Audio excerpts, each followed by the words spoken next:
Battlefield 2042 has a huge influx of new players thanks to the free-to-play weekend on Xbox and Steam, with one due to appear very soon on PlayStation as well. And I know a lot of you guys are going to be asking the question, which specialist should I be using? But don't worry, I have got a list of 4 of the top specialists you need to get your hands on so you can A, have the most fun, and B, have very successful games very quickly on Battlefield 2042. Hi, I'm Dame, and this is Dame Over. And today we are having a look at the top 4 specialists for you to start using, especially if you're new to the game. Now, I've narrowed down 4 specialists that I think are the most user-friendly and the most fun to use, and each of them allows for loads of different styles of play. So let's get to it. All of the footage you're seeing was gathered from a live stream that I did today. I stream 6 days a week, and I have a lot of Battlefield 2042 content for you guys to consume, so make sure you drop a sub if you are new here, and join the Discord as well. Everything you need to know is down in the description. So let's start first of all with Sundance. Personally, my least favorite out of the 4 that I've chosen here, but Sundance has a lot of things that other specialists in the game simply do not have,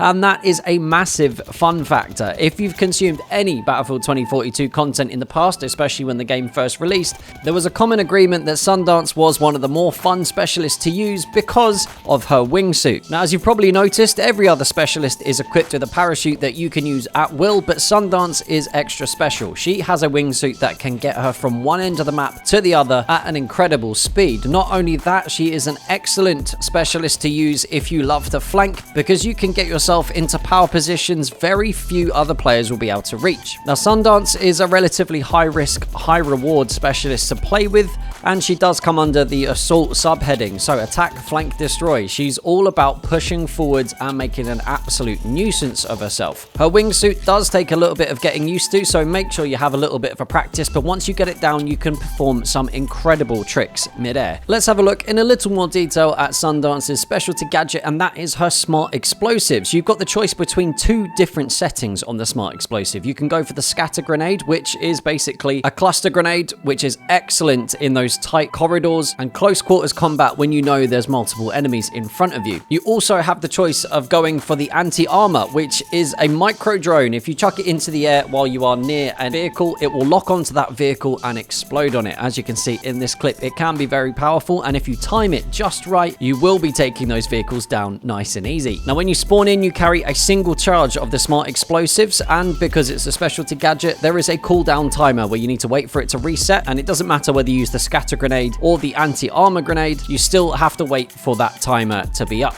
There are definitely other specialists which I think are more useful in terms of the actual gameplay than Sundance, but flying around with the wingsuit definitely ups the fun factor, and I'd absolutely recommend at least trying it out. If you don't fall in love with it, then you've got other options as well. The next specialist on our list is Zane, who is brand new to Battlefield 2042 as of the launch of Season 3. Zane is also under the assault heading for the specialists, and his special trait is perseverance. After you get a kill, you recover your health, and you recover it much faster than if you were just to stay out of combat, just like with any of the other specialists. His specialty gadget, though, is where Zane really comes into his own. So he has an airburst rifle, the XM370A, and while it does take a tiny bit of getting used to, this airburst rifle can be very, very useful to get rid of people camping or just sitting behind cover. You have to set the range with the airburst rifle by aiming down to sight, and on controller, you press down on the D-pad to set the range at which the grenades will explode. And as you can see in these clips,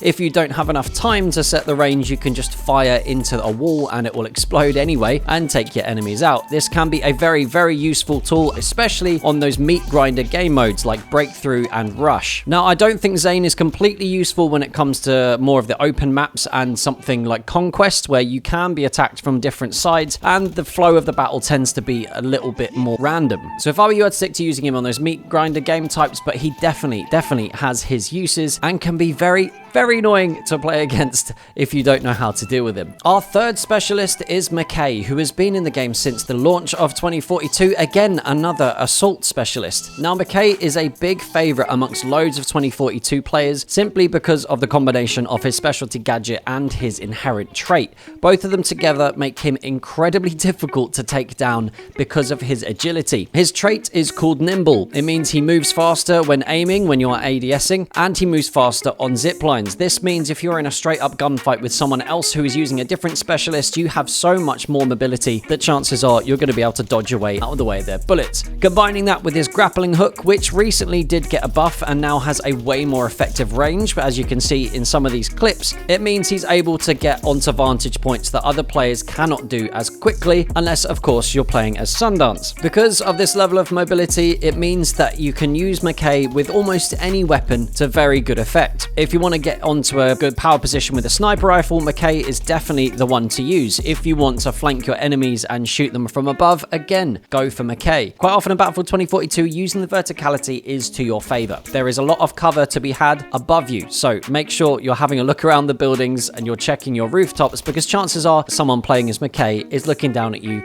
ready to blow your head off. Personally, McKay is one of my favorites. I'd say he's in the top 2, only very narrowly beaten by our next specialist in the number 1 spot, and that is Falk. Now, Falk might seem a little bit mundane, and quite a lot of people don't tend to want to go for the healer because there seems to be some sort of nerf involved with it, but Falk is our one and only support specialist for this list. Her inherent trait is Combat Surgeon, which means if you revive any ally, you revive them to full health. If you were to revive with any of the other specialists, they get to, I think, 75% health, and the same goes if it is a squad revive that isn't someone playing as Falk. And she also has a Surret pistol. Now, this is where she becomes very, very useful. The Surret pistol can heal people at range. All you need to do is shoot them with the Surret pistol and they start to heal almost instantly. But the same thing goes, and this is my top tip when you're using Falk, the same thing goes when you're actually playing as her. Take your Surret pistol out and fire it at your own feet to heal yourself. Going through the self-heal animation by holding left on the D-pad if you are playing on controller takes far too long for you to get your healing going, but if you just fire straight at the ground, it happens almost straight away. This means that Falk can duck in and out of fights, and you can disengage very easily and come back into a fight at full health over and over again, as long as you don't have to reload that Surret pistol. It's very useful if you do get caught in the open, and just because of her sheer survivability, Falk is the number 1 for me. She's my most used specialist, and I think quite a lot of people will be using her for exactly the same reasons. I should also mention as well that her revive animation is much quicker than any other specialist, so if you are caught in a pinch, Falk is definitely the way to go if you want to keep the rest of your squad alive. So that's it for this one, guys. Those are the top 4 specialists that you should be using in Battlefield 2042 in 2022. Let me know what you think of this list down in the comments. Don't forget about those live streams 6 days a week, Monday to Saturday, and hopefully I'll catch you there. That's them over. Peace.